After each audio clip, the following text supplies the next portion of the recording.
Please call the roll. Ms. Chenoweth? Mr. Hayes? Present. Ms. Huth? Ms. Pat? Present. Mr. Otto? Present. Mr. Whalen? Ms. Wyman? Here. Mayor Satterthwaite? Here. Mr. Whalen has called earlier today, and he's undergoing some medical treatment that's kept him away tonight as well as previous Mondays, but he expects to be back as soon as possible. Thank you. And Ms. Huth has family in town and so said she wouldn't be able to be here tonight. And I expect Ms. Chenoweth will probably be here momentarily. But in the meantime, let's go on to item number 2, additions to the agenda and staff report. Are there any, I know there's one subtraction from the agenda, and that is item number 5, ordinance number 2004-02-013. We're going to take off the agenda and bring it back at a later date. Mayor, are there any other changes? Okay, is there any staff report? I got a couple of items. One is council members will see at your desks a card announcing the 2004 Planning Institute. This is something that the University Urban Planning Department puts on every year at the Illini Union. I know many of you have gone to all or part of that in the past, in the last couple of years. So that's March 4th and 5th. So if you're interested in going to it or finding out, well, if you're interested in finding out more information, there's a website there. And if you want to go, if you'll let Libby know, she's putting together a list, and we usually get a little bit of a group rate with the U of I for this. So just let Libby know and we'll get you signed up. The other thing is we've been working in conjunction with the City of Champaign to honor the Nobel Prize recipients and Crawford recipient at the University of Illinois with entryway signage. So I'll pass this around. It's a sign that says, welcome to the City of Urbana, home of the 2003 University of Illinois Nobel recipients and Crawford recipient, Professor Paul Lauterbur, Professor Anthony Leggett, and Professor Carl Woes. And so those will be going up at the entryways on Lincoln Avenue, Cunningham, and University Avenues just off the interstate, as well as Windsor Road. So I'll go ahead and pass this around. So you expect to see those up in the next few weeks. If we ever quit plowing snow, we'll get time to put these up. Thank you. Next is item number 3, minutes of the previous meeting. Is there a motion? Move approval. Motion by Ms. Pat, second. Got a second. Is there? Second. Okay. Thank you. Are there any additions or corrections? Okay. All in favor, please signify by saying aye. Aye. Nay, same sign. Those pass. Next is item number 6, because we skipped we took off item number 5. Resolution number 2004-02-002R. I'm sorry, I forgot to ask about public input. Let me just take that. David Monk is the only one we've got listed so far. His address is 115 North Market, Champaign, to discuss the audience participation. I'd be in favor of asking you to go back to a system as I think you've had before, where you ask for audience participation after each topic, and that would take it out of the category of having to make some comments before the item or having to make comments after the item when there's no point. So I'm just in favor of that sort of. I think that might be what you were discussing in number 10. Okay, thank you. Thank you. Are there any other petitions from the public? Are there any petitions or communications from council members? Yeah. Mr. Hayes? I'd just like to make mention of the fact that I think Public Works did an excellent job removing snow the past couple of weeks. When you think I think the community is divided into 5, and you have to rotate it every year to see which section of town is going to go first or not. But they did an excellent job. I heard no complaints. Thank you. Now we'll go on to the resolutions and ordinances and updates in front of us. Resolution number 2004-02-002R, resolution of support for application for Illinois Department of Resources funds for the City of Urbana, Stone Creek Boulevard Bike Path. Public Works, Mr. Gray. Thank you. What we are applying for is an Illinois Bicycle Path Grant, and this is administered by the Department of Natural Resources, and a community is eligible up to a maximum of $200,000, and we would like to apply for a Stone Creek Boulevard Bike Path Grant. There's an attached sketch, but basically we would be completing from where it currently stops at around Castle Rock Drive and complete about another 2-mile loop around the Stone Creek subdivision to its intersection with High Cross Road.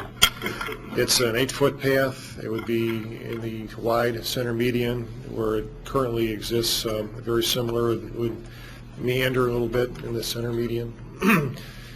And we are obligated by our agreement with the Stone Creek subdivision, the Atkins Group, to complete this path in the next year or so, and so we're trying to apply for some grant monies to help defer, help with our costs for the project.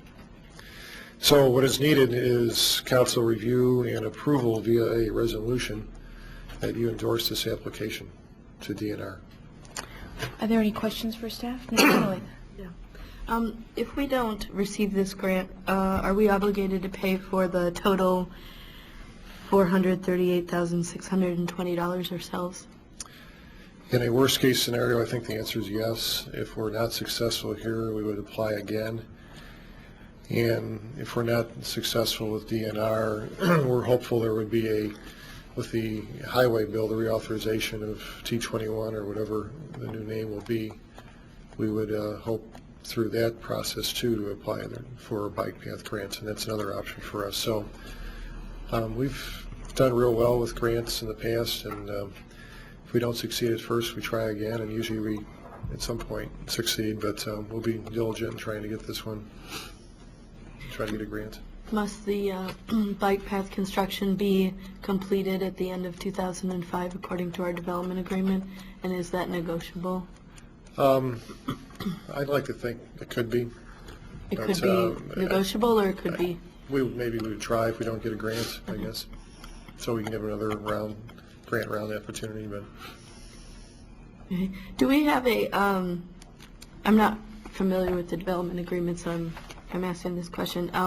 Is there a tie to the date of completion of the bike path with the progress in Stone Creek? So, for example, I think the plan was to have much more progress than we've seen in that subdivision at this point. And so my concern would be that we lay concrete or asphalt, whatever it may be that we're making the bike path with, which in theory I support to connect all these things, but we lay this concrete and it starts degrading the day that it's laid, and there aren't really a critical mass of people out in that area to take advantage of it.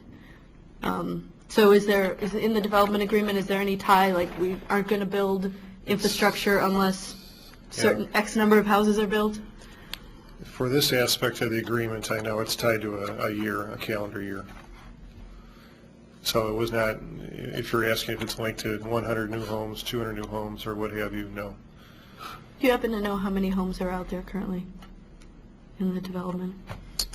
I'd have to defer to the question to Ms. Tyler. I don't know if she knows. Perhaps community development knows. There's, coming along, there's a couple hundred maybe. There's many hundreds more to go. So the entire thing was on the order of, was it 500? Yes. Okay. There are, the Amber Lane, Meyer Ridge area, and apartments and stuff is doing very well. The housing starts, I would say it's no more than 100, I would say, in the single-family residential area, but the balance of the area is done real well as far as build-out. If we received this grant, which I certainly hope that we do, would we be tied to a particular date of implementation, or is it possible we could go to the developer and say, basically when you have people out there who will be walking on the bike path and using the bike path, we'll put it in. I mean, is there some way to, and there's sections where there is some density, but there are also a lot of the sections I'm looking at from the aerial photograph are really just a bike path through dirt right now, through a soon-to-be subdivision. And I'm just concerned about that issue. Do you know if there's a deadline in terms of implementation from the grant side of things? I guess that's my question. Oh, okay. Yes, usually you have 2 years to implement a project. If you're 2 years. If you're given that grant, yes. Okay. Any more, Ms. Chenoweth? No, thank you. Mayor Satterthwaite, did you? Well, I was just going to add that certainly we can approach the developer and see if, if everybody's in agreement that we can delay it by, if he's in agreement, there wouldn't be any problem in doing that. The other point is that there are people other than the people that live in the houses out there that use that area for recreational purposes. A lot of bike riders, since it's an open area. There is, I know some of the Audubon Society members go out there because there are certain types of birds that are in the low brush and so forth, and so they go out there for recreational purposes of one kind or another. And it would serve them, even though there's not a, the whole thing's not anywhere near built out. Ms. Pat? Ms. Pat, good. Thank you. Well, I like walking out there, though I don't see a lot of other folks walking out there early in the morning than I do. But if anyone wants to catch sunrise, that's a good place to go see it. The aerial photo is dated April 2002, so it's been almost 2 years. Although there aren't, I don't know. I think it might be a stretch to say there are 100 single-family homes out there. Most of so far the success on this whole development has been all the uses other than the single-family homes, and a lot of that has been taking off pretty nicely with the condos and the development on Amber Lane. But I don't know. I've never counted the houses, but I've started to, and they're just. I'd be very surprised if there actually were 100 out there. I have a couple questions about the money. This, if we get the grant, then this $208,000. Is this part of the $3.5 million that was originally part of the development, or is this on top of that? No, to my knowledge, it's all part of that original package. And do you know if it was, if that whole package, if the $3.5 million total included $438,000 for this bike path or $208,000? And did we assume a grant? We didn't assume a grant, but I do know that due to inflation, the number back in the mid to late 90s was probably in the 300 range, but we've now adjusted it for 2004 construction. But I think we used a gross number, assuming no grant. Okay. And is this already, I meant to look it up tonight, I forgot, is this already in the capital improvement plan for 2005? Yes. Okay. I just, one question for Mr. Walden, I don't know, sorry, Bruce, I don't know if you know the answer, but what, of that $3.5 million that we had, that we'd agreed to pay out for infrastructure as part of the development, how much of that have we spent? Has it been everything? I mean, has it been 3.3 million? I mean, it certainly hasn't been all of it because there's still this. Well, other than some minor driveway work related to Stone Creek Boulevard, which are connectors, I think we've spent all of it but the bike path. Okay. And that was all pretty much in 98? Yeah, because the bulk of those dollars that in that agreement was related to the construction of the loop road and the collector sizing of that loop road, and all of that was done at the time of the development. So there was that, the bridges and the drainage, the regional detention and all of that we participated in. So all of those construction costs have been incurred and paid many years ago now, so, except for the bike path. Okay, thank you. Ms. Chenoweth? Are there, in the ultimate plan for Stone Creek, are there, other than the golf course, natural or park-like areas as destinations that haven't been built yet? There, Not aware okay, of any so other. everything that's left is residential development? Yes. Okay. Well, there's some commercial development. And then the commercial development, which we'll hopefully see at High Cross Road and Windsor Road. And then just another question is we were looking at the whole network of paths, which is a very useful map. Have we completed the Goodwin Avenue bike path already? No, that's in design. It's in design. Yes. And so would this path go in before the Goodwin Avenue path or after? It would be after. Okay. If we're successful with this grant, it's still probably going to be 2005 construction. Okay. That's what I would foresee. All By the right. time we would, if we're successful and then do the design, it would be spring 2005 before we probably construct it. And would we be doing that work in-house with our own The staff? design, yes. Okay. We plan to, yes. Further questions? Mr. Gray, is it accurate that we just need to pass this resolution here at committee, or do we need to send this to council first? Send it to council. Okay. Yes. Is there a motion to send this to council with the recommendation for approval? Move approval. Mr. Otto moves approval. Second. Mr. Hayes seconds. Is there discussion? All in favor, please signify by saying aye. Aye. Opposed, same sign. Thank you, Mr. Gray. We'll see that at council next Monday.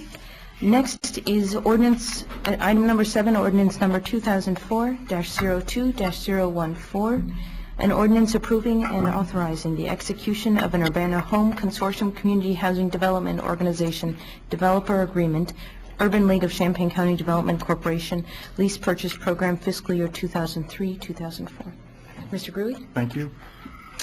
Yes, this evening we have an agreement to further Urban League's lease purchase program. This program was set forth in 03-04 annual action plan, and the funding reserved in the amount of $74,995. Gene Algie is with us tonight from the Urban League if you have any particular questions about the lease purchase program. CDC reviewed the agreement, and we collectively noted that we wanted to be more definitive about the location of the lease purchase locations, and so we've included that language in page 3 of the agreement, 2 in Champaign, 2 in Urbana, and 1 in the unincorporated area of Champaign County. That's a little new in the Choto world, if you will. We've focused most of our projects in the urban areas of Champaign and Urbana. However, the county is part of the consortium, so we thought we'd see if we might spur some interest in another jurisdiction. And CDC recommended that council approve the agreement, and staff has the same recommendation. Are there any questions for staff or for Ms. Algie from the Urban League? Ms. Pat? Thank you. Do you know the specific locations of these 5 homes at this time? No, Gene was at E and shared that oftentimes it's a matter of preference, where it's hard to pick a street or a location, but Urban League and the client work together to identify that location. Once they are identified, will the council be able to get a list of this program is involving? Good point. Yes, it's buried in the caper. We could work to bring that out. Do you mean would be like to be notified at what time? I guess at some point I'd just like to know for all the houses that we've been participating, just where they are. Okay. Yeah, we could ask the GIS folks to help plot that and see the Oh, I was special. just meant if you can give us the street address. Oh, okay, Once- okay, well- You know, that's all I meant, is Okay. once we know where they are, so that we can have that information. I'd also be interested in, I don't know when the appropriate time might be, perhaps when we look at the action plan for next year, if we could just get update again on the, just the statistics on the household income level. I mean, not people's names and how much money they make, but, how many are in, 25 to 30,000, 30 to 35, 35 to 40, et cetera. household size, how many adults, how many children, and what the purchase prices were of the homes, just so we can have a good handle on what this program is that we're funding. Good. Thank you. Mr. Hayes, did you have questions? I have a couple of questions. 10th paragraph out of the Human Rights Ordinance to list everything. And their Human Rights Ordinance does allow discrimination in renting under a variety, a very broad circumstance, prohibits discrimination based on conviction record in the city and in employment. So they're based on conviction record, they just have this huge, but I'm reading this that discrimination will not be allowed in this program. And is that correct? From the back of the room. Okay. So Urban League is not discriminating, but it's a good question. Mr. Hayes, did you have further questions? No, please. Okay. Ms. Penn? I just capture if when a program participant defaults prior to actually purchasing, then everything is recaptured but the house hasn't been lost because Urban League's okay. So what Mr. Hayes was asking about was once the title is in the name of the program participant, then the bank gets the house. I guess I should know more about how default on mortgage works, but I mean, some portion has been, the value will be greater than the amount that's owed on it because payments have. So who gets that back?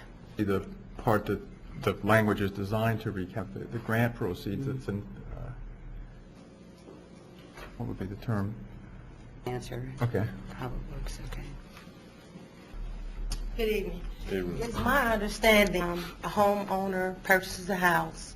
If they lose the house or they sell the house, basically identified as if they sell the house time frame, then they have to pay back rated during that 5-year time frame. If you're talking about foreclosure, that's a whole different ball. If the bank sells it, it's mine.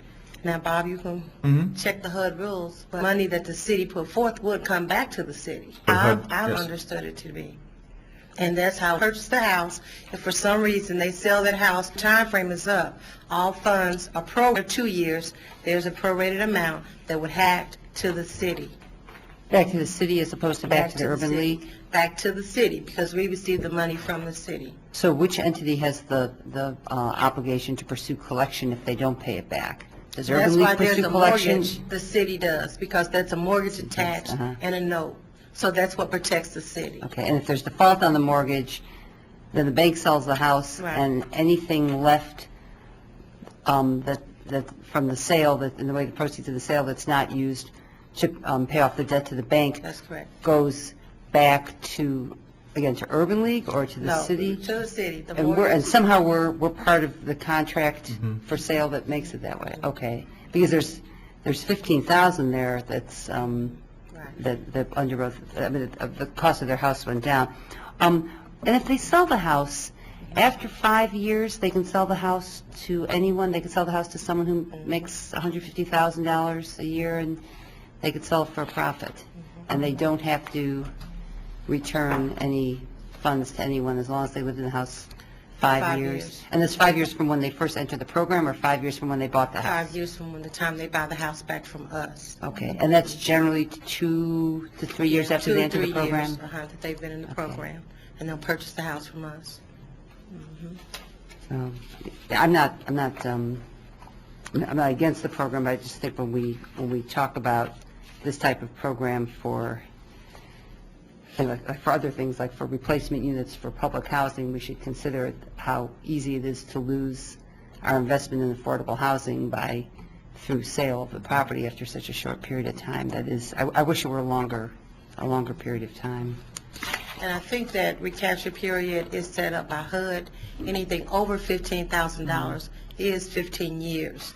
Anything under $15,000 is a 5-year time frame. So that's set up by HUD. They set that time frame. I'm sorry. So what's the 15 years? If they sell anything it over $15,000, any grant money issued over $15,000 has an affordability period of 15 years. Is that correct, Bob? It stair steps up, and then over 15, over 40. Right. Rental and homeowner are different, but that's about where we're at. But in the Urban League program, I mean, both these 5 houses and what we've supported in the past, there are no grants over $15,000. No. Is that right? That's correct. Okay. Thank you. Are there further questions for staff from Ms. Algie? Okay, thank you. With no further questions, then is there a motion to send this? Send to council. Mr. Hayes' motion, Second. second by Ms. Pat. Is there further discussion? No further discussion? All in favor, please signify by saying aye. Aye. Opposed, same sign. That passes. We'll see that next Monday. Next is the landfill update. Who's prepared to give that update? I can go ahead and give it. As you know, we've been working on the landfill for, I guess, over a year now, and that we have engaged the company Geosyntec to advise us on engineering for at the landfill. They have come up with a preliminary proposal. It's not finalized, but in which the area where we've got what's described in your memo there as petroleum-based substance, this black, gooey, tarry type substance, where that's coming out into the bank, they would propose putting a ditch with a drainage collection system in it, so we intercept the flow of this black material. There would be a collection system, and so we'd be able to clean out that collection system and dispose of the substance properly. They are doing some fine-tuning with that, so we don't have any drawings at this particular time. When was it? A week or two ago, Bill, we met with IEPA and presented them with the proposal from Geosyntec, and they are allowing us to proceed. I just want to draw your attention to the third paragraph of the first page there, where it says, about the middle of that paragraph, IEPA officials tentatively agreed that this was an acceptable solution that would meet their expectations. They made it clear after I questioned them that they're not really giving their stamp of approval to anything. That my understanding was that they would advise us to do something differently if they thought we were on the wrong track. They didn't think we were on the wrong track, and they thought that this was an acceptable way to move forward, but they would not guarantee that, or they would not give their stamp of approval, and that they would not guarantee that this would be effective. So basically to them, they thought that this makes sense. If this system doesn't work, then we have to go and further remediate out. But everybody has reason to believe that this solution should work. So we'll go ahead and we're continuing to work on that. And then with the Butzow ditch, they again said that the proposal that we had for covering the refuse along Butzow ditch was acceptable. Basically their concern there was that the exposed refuse have a 2-foot coverage, and pretty much didn't care how we did it as long as it got done, and so that the proposal that we had for doing that seemed acceptable to them. Mr. Gray, is there anything to add? I think the mayor covered it quite well. That's fine. Okay. Yeah. I think it was a good and positive meeting we had with the IEPA. Our consultant is very good, and we're talking about proven technologies and such, and I think the EPA had a very high comfort level with the course we're on, so that was a good checkpoint for us, and they're going to finish up their preferred options report here shortly and get into a little more specifics, hopefully with costs, and then once the preferred option is accepted by the IEPA, then we are looking at design. So, we could be looking at construction here later this summer or so. Okay. Questions, Ms. Pat?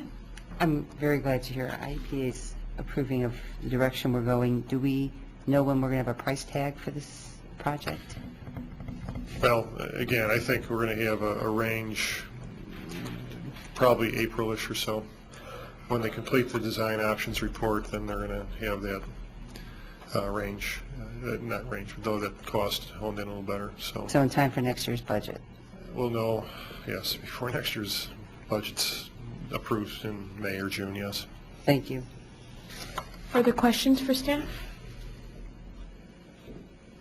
Okay, thank you. Next item is number 9, Utilities Update, Illinois American Water and Illinois Power. And I'd like to note that Kathy Ekstrom, the Regional Manager for Illinois Power, is also present. She'll be joining us up here. Mr. Holtz? I'll start. I'll touch on the water negotiations. Mr. Walden will touch on the electric status. I had intended actually to do a kind of comprehensive but oral report this evening, and the more I looked at what we've got going on, the more it seems to me that it would make more sense to present to you folks at another date a copy of the actual proposals that we've made.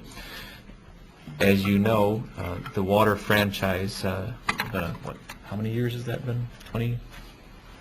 20-some years, I believe, 15 or 20 years, expires this April, late April of 2004. Same for the city of Champaign. I and Champaign City Attorney Fred Stavens have been meeting pretty regularly with water company representatives, that's David Baker, Sue Schultz, and Barry Suits, to discuss the various operational concerns out there and to discuss the concerns related to water and development and things like that from the city's perspective. And I think we've learned a lot from each other in that process. As that process has wound down, we have, Fred and I got together and drafted a variety of changes to the current water franchise agreement, which we have already tendered to the water company for discussing. We have discussed a variety of these provisions already in the past, and of course, since the clock isn't close enough yet on the expiration, we haven't yet managed to reach agreement on anything like that. As always with something like this, it's not until the pressure is really on that you actually get people to make concessions and you find out what's really important.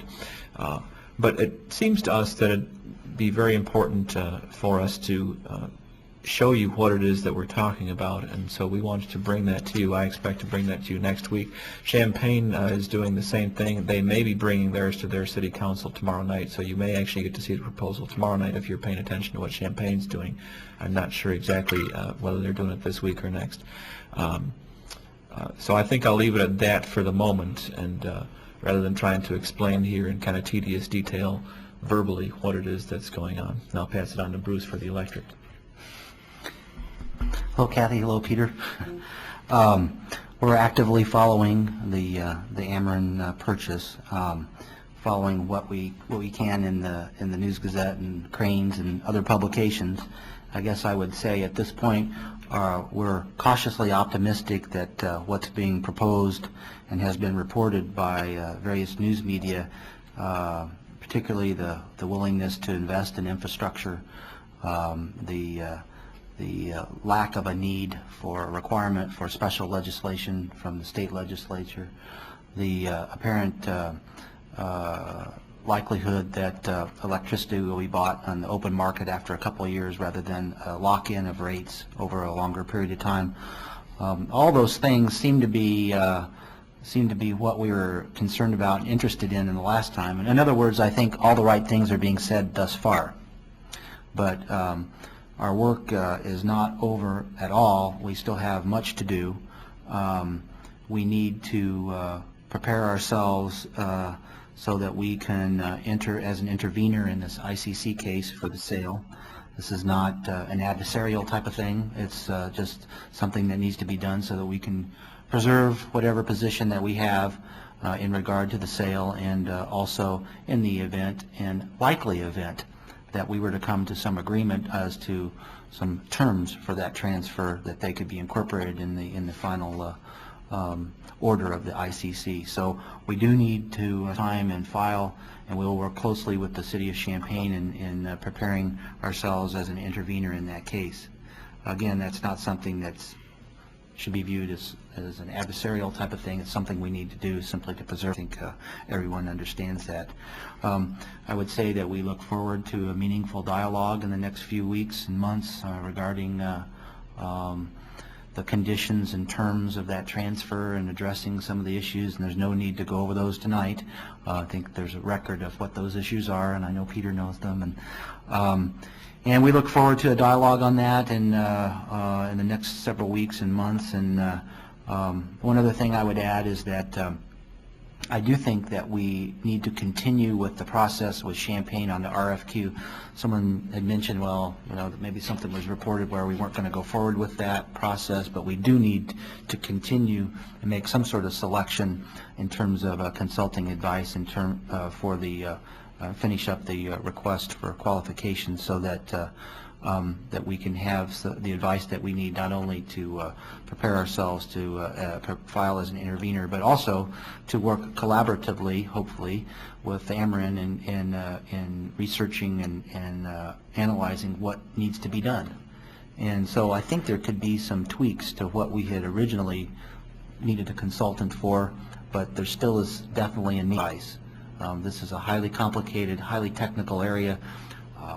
We are not experts in that, and we need a little bit of help. So I think the conclusion with the City of Champaign is that we need to go forward with that process. So we'll keep you posted on that. It's just that the purpose may change a little bit. So that's really all that we can report right now. We're optimistic. Thank you. Are there questions for staff? Ms. Chenoweth? Yeah, I look forward to hearing about water next week. But on the topic of power, it's good to hear that, I guess what was reported in the News Gazette, and I was shocked to find out that we had made a request to move forward with an RFQ, and then read in the newspaper, the way at least it was spun there, was that it was stopped, and council members hadn't actually heard any update of that, so it's kind of startling to hear that in the paper. And I do agree that there's still quite a few issues that we need to resolve or need to explore, and that bringing in a consultant or some legal help to look at that, look at those issues is important. I think in some ways that is our lever here, and I have been optimistic in what I've read about Ameren. They seem to want to come in and basically waylay a whole set of concerns, whereas Exelon seem to want to come in and add, kind of douse with gasoline, and they did a very good job of that, and they heard from our constituents loud and clear about that. So I guess one of my questions, first of all, I want to state that I do, and I believe the public got the wrong perception from the article in the News Gazette. And second, I have a question, which is, in moving forward, is the question of municipal power off the table or not? Well, I would say it's probably not off the table, but I mean, we went into the thing with talking about municipalization because we'd found, as was evidenced in that hearing in June, a lot of dissatisfaction with the customer service and reliability with Illinois Power.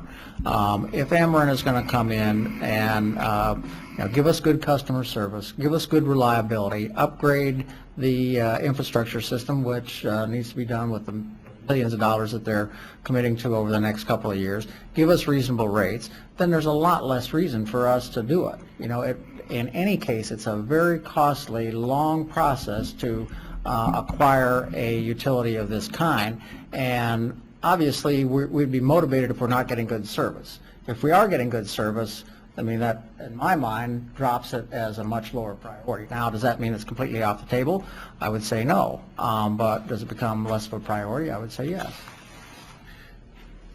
I could add one point to that, and that is that of the ICC intervention that we're looking at now down the road because of the the likely Ameren purchase of IP, the things that we would need to know from our consultants have a lot of overlap with the kinds of things that we would need to know for any kind of purchase of the system.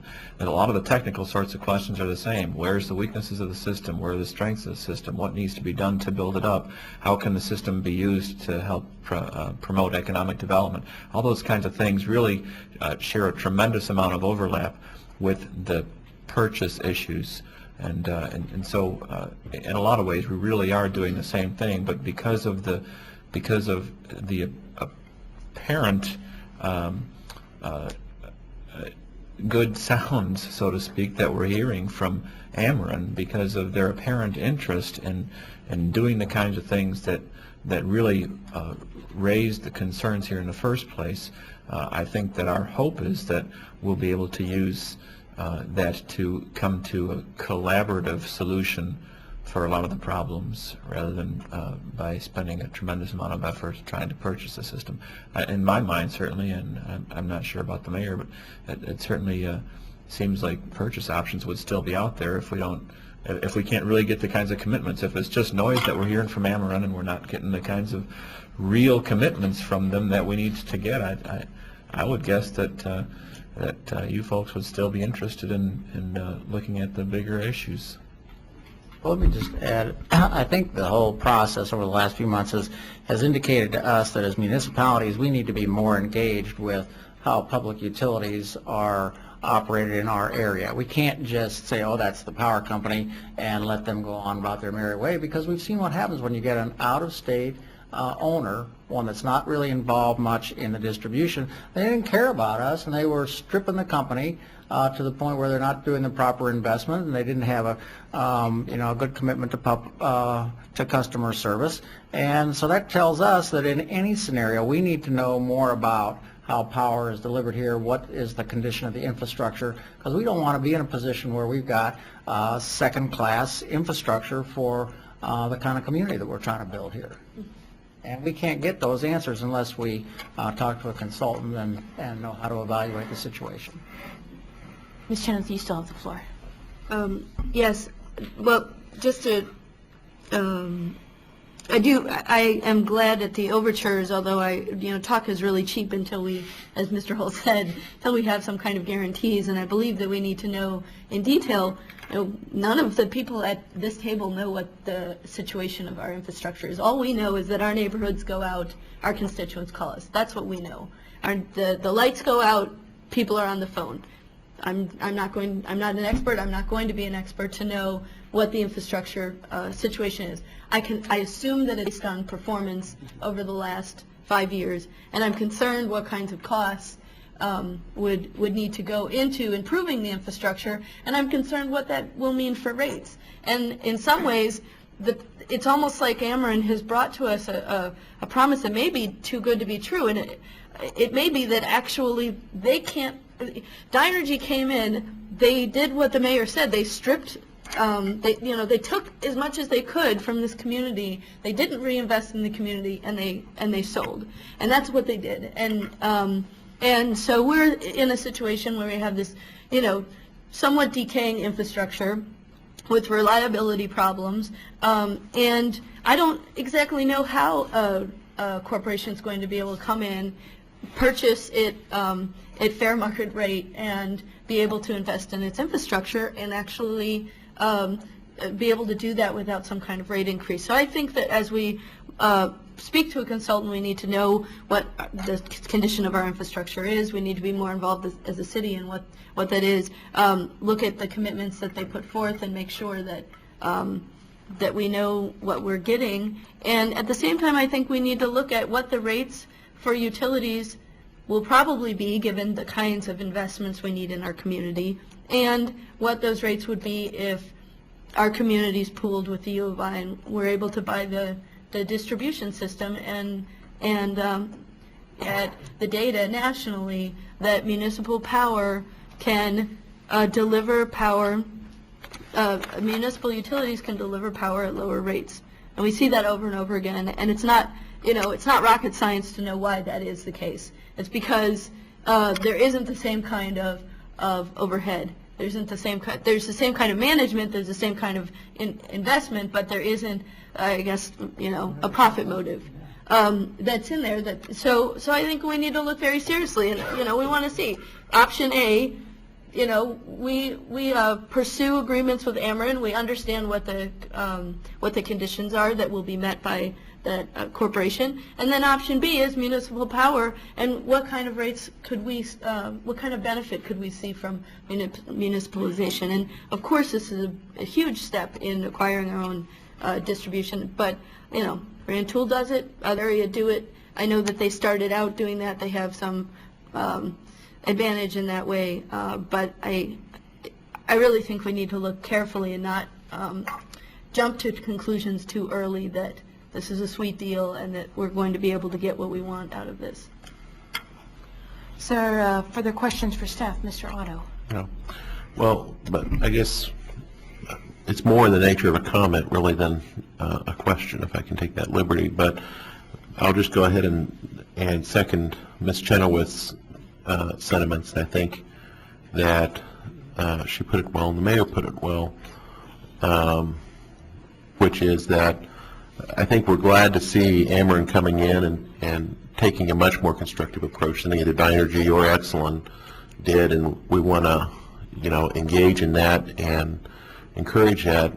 At the same time, Ameren has to understand that the people on this side of the table have had some very, very, very negative experiences in the past, and so we're going to want to see, guarantees that are more than sort of promises, because when Dynergy bought Illinois Power, they made a bunch of great promises about how your rates are going to go down and it'll be more efficient and wonderful, and they they didn't deliver on those promises, and they less than delivered. They really took the situation backwards. I think the mayor was right when he said they basically just come in and raided the company and strip it of assets. So it's nothing personal against Ameren, but that's where we're coming from, and we're not really in a situation where we want to, I think, just go back and sort of assume that just because somebody says something's going to happen, that it will happen if there aren't enforceable agreements, service guarantees, and that sort of thing in place. But I am impressed with the approach that Ameren has taken. It is a much different approach than Dynergy or Exelon took, and I hope that it works out and a result that is mutually beneficial to everyone. Having said that, I do think that Ms. Chenoweth is right that with our consultant given the very preliminary stage that things are with Ameren, I think it's very important that our consultant give us a realistic look at what municipalization of power would cost and exactly what's involved in that option. I think that's an option that we have to preserve as this process goes forward, because we don't want to, a year or 2 years or 3 years from now, be starting all over in terms of figuring out what that would take. So I hope that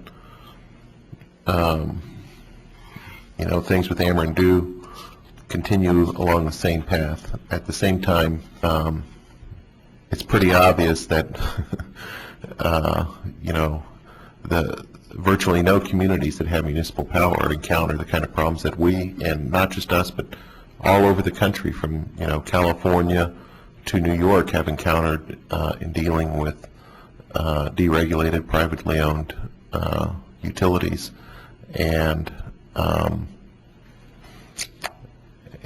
we have to be, realistic about the potential problems that seem to recur in that kind of a system, and take a realistic look at whether we can eliminate those problems in our community. If there isn't a rock-solid agreement in place that will ensure that have been occurring don't reoccur here. Are there further questions or comments? I have a question for staff. It is regarding the ICC intervention. What's the timeline for that?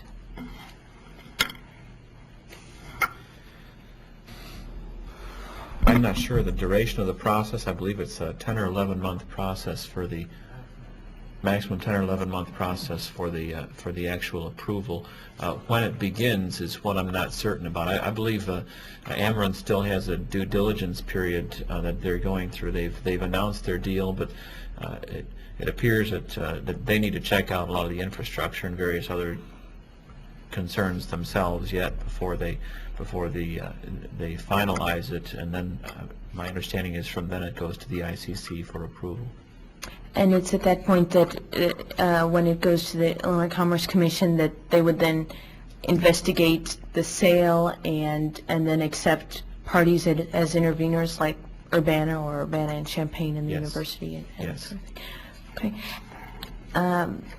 Are there other further questions for staff or comments? I'd like to allow Ms. Ekstrom from the Illinois Power if you have comments. Appreciate you coming here and listening to us. Basically, I think Bruce had it pretty well down. What the media has been putting out has been the releases from Ameren that I know of so far also. I'm pleased that Ameren is going to take over Illinois Power. I think it'll be good for our employees and hopefully benefit the communities. I read the same things and have got the same releases, hoping for the best with what they say that they will follow through with also.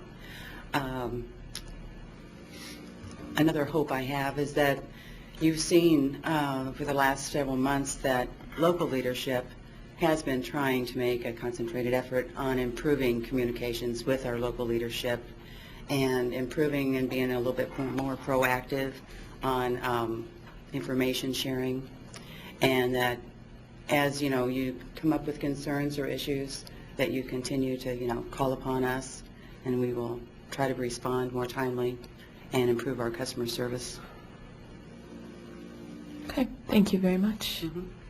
Thank you. Mayor To echo Satterthwaite? that last point from Ms. Ekstrom is that over the last several months, Illinois Power has been much more approachable, and so that's certainly appreciated. Some of the customer service concerns and so forth. It's been pretty much a 180-degree change from what it was before our hearing last June. So I'd like to thank Illinois Power for the commitment it's made in the last few months to be more open and be a little more out in the community and customer be attuned to the customer needs than you have before. That's very much appreciated. Thank you. Mayor, I just add, we've heard the same thing from contractors too, which is another major source of concern, and we have had positive comments in the last month or so. So it seems like things are starting to turn around there, so we do appreciate that. Thank you very much. Thank you. Our last item on the agenda is item number 10, discussion public input policies. Ms. Pat? Thank you. From time to time, people have commented to us about our policies regarding public input, and most recently, Mr. Monk suggested that we do things a little differently, and I, before starting up something, was wondering if folks have any interest in making some changes. I made just a short list of a few slightly different ways of doing things that we might want to consider. One is, and I don't know, I can't remember exactly how we lost this, but returning to the practice of allowing members of the public to address the committee either at the beginning of the meeting or before each agenda item, giving them a choice. That used to actually be on the sheets that people signed in to speak about, and we stopped doing it. At one point, I remember someone thinking we should just kind of get public input all out of the way, but members of the public who address us often want to speak right before the agenda items so they know that we remember what they said. And when we have some of those really long meetings, it seems kind of unreasonable to expect people to show up here by 7:30 to speak, even though another idea, this is something I thought of at the Plan Commission meeting. At the Plan Commission, they have public input before each, they open each hearing, and then one of the last things on their agenda right before staff report and closing is audience participation. So there's a chance for people to speak after the body has deliberated, and particularly at committee meetings, since public input comes before we discuss things, but we almost always are not making final decisions at committee. If we added audience participation at the end of the agenda, most of the time we probably wouldn't get any, but if people have been sitting through the whole meeting, they hear us talk and they think that we're wrong or that we missed some important point, rather than they're having to come back the next week before council and right before we vote tell us their different thoughts, they'd have an opportunity to address the body. The other two suggestions were actually Mr. Monk's, and that's to allow public input after the staff presentation and before committee members debate, either doing that just at committee or doing that at committee and at council. And I think that idea comes from Champaign, because that's what they do at their study sessions. On each agenda item, first the staff present so that members of the public know what is going to be discussed, and particularly because we don't have handouts for people and they didn't get the packet. A lot of times people see an agenda topic and they're interested, but they're not sure what it is we're actually talking about, so they get to hear the staff presentation first, then the public has their input, and then the body discusses it. Well, in Champaign, they don't actually vote in their study sessions, but if it were here, we would then we would have discussion. We'd have council questions and discussion and voting. So those are some other ideas, and I'm wondering if folks are interested in pursuing any or all of these ideas. Ms. Chenoweth? Thank you for bringing this forward, Ms. Pat, because it's been, since I'm one of the newest members to council still, it's been a concern of mine. I've watched people struggle with how to participate. I've actually written up little how-tos and distributed them to constituents to explain exactly how they can participate. And it's not, our usability could be tweaked at the city. I think we're getting there, but we're not quite there in terms of being really easy to interact with and to hear from the public. At the same time, it's important that we go home before midnight, and so it's important that we have some kind of process that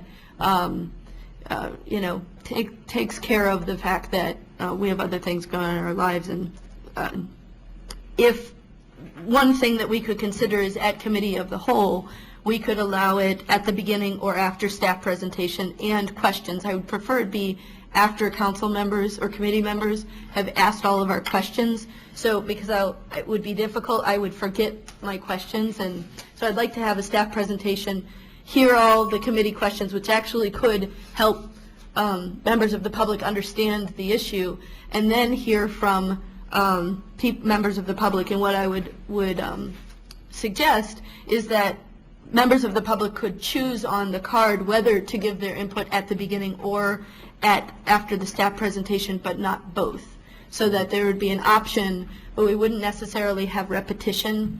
I know when we feel urgent about something, there's a tendency to repeat the thing over and over again as though that is going to change the issue, and I want to avoid that in our structure. And then to also allow at the very end to say, are there any final comments to the committee, and potentially to ask people to limit those final comments to the committee to, say, 2 or 3 minutes. So you have the option when you come in to check the boxes, and then at the end of the committee, you don't have to necessarily have filled out a form, but you could, the chair could ask, is there any comments from members of the public upon closing? Remind members of the public that they can also email or call council members, and then say, could you please keep your comments to 2 minutes or something, so that people have had quite a bit of time throughout. And then during council, so that would be committee. I don't think that after something's been voted on, obviously, I don't think there's any issue there, but we could allow then the same form could be used. You could choose whether or not to give your input at the beginning or after the staff presentation. And that would also allow people who maybe work late or can't get here, they can bring their forms up to the mayor or the clerk during council to be able to have input during the presentation item if they haven't missed it when they get here. So I would be supportive of those kinds of changes. Further comment, questions, ideas? I just have one. I like these proposals, alternatives, and Ms. Chenoweth's comments. I generally agree with them. I think that the idea of allowing someone to come speak at the beginning if they perhaps have other meetings or things they've got to attend to but they wanted to voice their comments to the entire council, to allow that I think is important as we have now, but also to allow it some sort of public input before the issue is voted on, I think is important. Generally, it seems the way we address this at committee is there's a staff presentation, then there are questions from council members to the staff, and then there's a motion, a second, and then discussion on the vote. And I think sometimes it seems that council members, myself included, end up giving our rather than asking questions of the staff, taking that time to talk for 5 or 10 minutes about our position on the issues rather than taking the opportunity and using the staff's presence to ask the questions. So I think if there's a way to keep the questions from committee members or council members to the staff, and as Ms. Chenoweth emphasized, to be able to have a lot of those questions asked that perhaps members of the public already have, and get those issues addressed hopefully, and then have public input, I think makes sense. And then after the public input, have council members give their opinions or their ideas of this is why I'm voting yes or this is why I'm voting no if they so choose before the vote. But I think some sort of allowance, and Mr. Monk has stated in the last 2 meetings, I think the reasons quite capably as well, for why we need to look at this, some sort of alternative to allow people to give input after they've heard what the staff presentation is and have a better understanding, and so can come into the issue and make their comments with a better understanding of what the issue is. Ms. Pat, do you have further comments or ideas? No, I didn't want to limit the discussion to just these ideas. People, at various times, it's usually at the end of a meeting, walking out, people have, committee council members as well, have made comments that maybe we should do things differently. So I really just wanted to see if it was worth, I mean, if people have other ideas, or if anybody doesn't want to change things, or where folks are at on all this. I'd like to change something because I think it would, I mean, actually just sitting here more, I think about it, the way Plan Commission meetings run really is just a little bit different from what we do, but I think it gives the public more of a sense of involvement in the process, and they get to speak at a time that may be more appropriate for them. I mean, I know I'm sitting here, I still remember what someone said 3 hours ago at the beginning of the meeting if it's about a topic on our agenda, but I don't know that people have confidence that we do. And sometimes it is hard to remember everything, especially if there are several items on the agenda that people are coming to speak about. So do we want to take some time to think about this, talk with constituents, and get back to Ms. Pat with further ideas, and then maybe look at this at a future committee meeting, or do we want to send this to I don't know if it's ready to be sent to a council meeting? Ideas. Actually, do we need, the procedures for committee meetings aren't actually set in ordinance, are they? I think the agenda for the council meeting is yeah. by ordinance, so we'd have to change the ordinance. But for committee, I'm not sure if that's just done. Ordinance governing the agenda of the committee, I'm not sure about that. I don't think there is, but we'll look into it. Okay. I don't think there is. We'll look into that, though. If you would. I looked and I didn't find it, but I didn't look I looked quickly. Yeah. Well, we can check on it, make sure. Mm-hmm.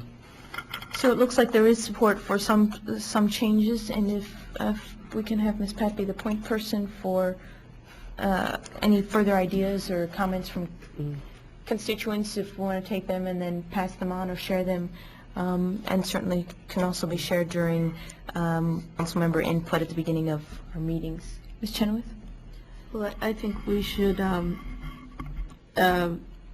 entertain changes in the ordinance and probably need a draft of that, and I don't know if we need to direct staff, or if you can direct staff outside of a committee based on what you've heard from council members, to go ahead and change our procedures, and then we'd have to change our paperwork, at least for the public input cards. If there's the will of the committee to look into it, we can look into it. It wouldn't be that hard to draft it up. But is there a majority on the committee that wants to move forward with this? Generally, one or two council members don't have the ability to change the rules. It takes 4. So is there... Shall we vote? Or? You could make one. I move that we ask the staff to draft a policy and, if necessary, appropriate ordinance changes to implement these procedural changes for the handling of public input at meetings. So, and what you mean by that is basically the changes that Ms. Chenoweth was talking about. I know you had some of these and she modified them. Yeah, as Ms. Chenoweth discussed. Okay. And that's for both committee and council, is that correct? Yeah, What she said was, Okay. was for committee and council, yes. Okay. So there's been a motion and a second. Is there further discussion? Okay, all in favor, please signify by saying aye. Aye. Aye. Opposed, same. That carries unanimously. With no further items on the agenda, this meeting is adjourned. Thank you.